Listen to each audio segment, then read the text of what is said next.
is for the member to learn or review basic research methods and present a well-organized, well-researched speech on any topic. To the stage,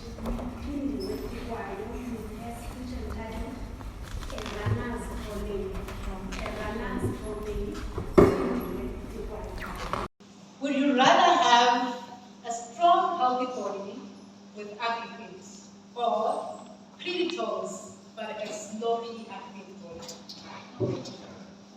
I'm almost certain that you will all agree that everything comes with advantages and disadvantages. Take, for instance, earning a qualification in something. It certainly has a lot of advantages, but comes with it fulfilling time to do other things that you enjoy doing. Unfortunately, having a strong, healthy body is no exception. It also has disadvantages. Madam Toastmaster. Good evening, fellow Toastmasters and guests. One of my values is health and well-being. And one way I live this value is through running. But for the very first time last year, I experienced a lot of discomfort with my feet after running. And I had a runner's toenail. And this was from running even distances I'm used to running. But the last one I had was so sore that I decided to take a long break to give my big toenail time to heal. But I didn't like that because taking a break was not a guarantee that it was not going to happen again. So I decided I would do a research as I was not willing to stop running indefinitely. I decided to do a research about it, and that's what I want to talk about today. The articles that I've read about this, it's actually a lot of articles I read about it, but the main two articles I read, which I got my content from, is veryfitworld.com and healthline.com. And I also asked a few questions from the sport outlets. What is a runner's toenail? A runner's toenail is when pressing on your toenail hurts after running. Sometimes it can be so sore that even walking, normal walking, is uncomfortable. Your toenail may turn black from the bleeding under it, which is what makes your toenail look ugly. Now, if your toenail peels off, or rather falls off after a while, it may actually take up to a year for it to fully go back. That I found very interesting.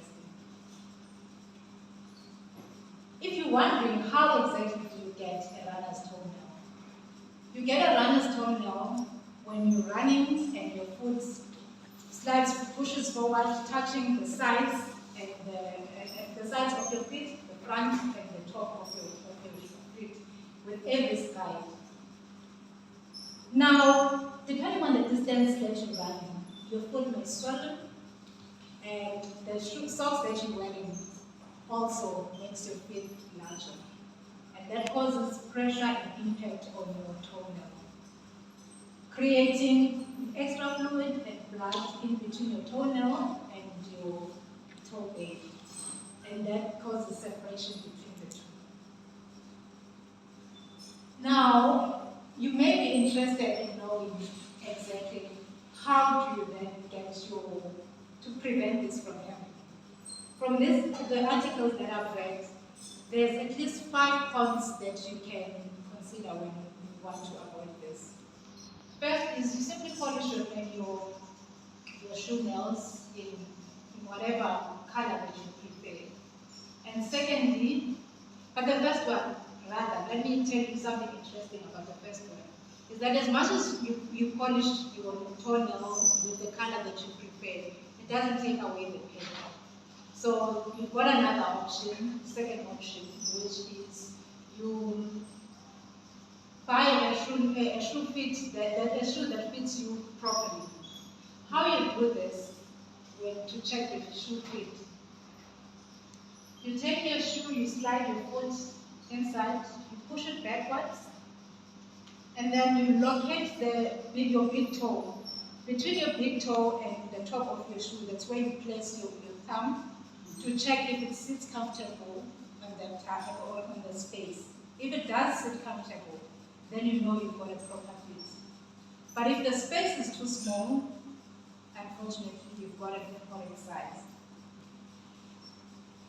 Now, it is so recommended that you, when you're fitting your shoes, you do it when after a run or after a long day. This is because your foot is already swollen. And some other shops help you with the shoe assessment, fit assessment, to make sure that, to make a recommendation rather on the type of shoe that best suits you. The third option is choosing your socks. It is recommended that you take socks that are thicker with padding to avoid, if your shoe size is slightly bigger, to avoid your feet from pushing forward and causing the friction on the sides of your shoe. The fourth one talks more to hygiene, which is you need to make sure your toenails are properly trimmed and filed.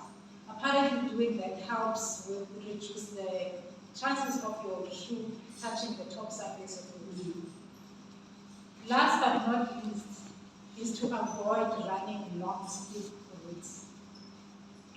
This is going to help you avoid, again, pushing your feet forward on your shoe, avoiding that pressure and impact I spoke about earlier.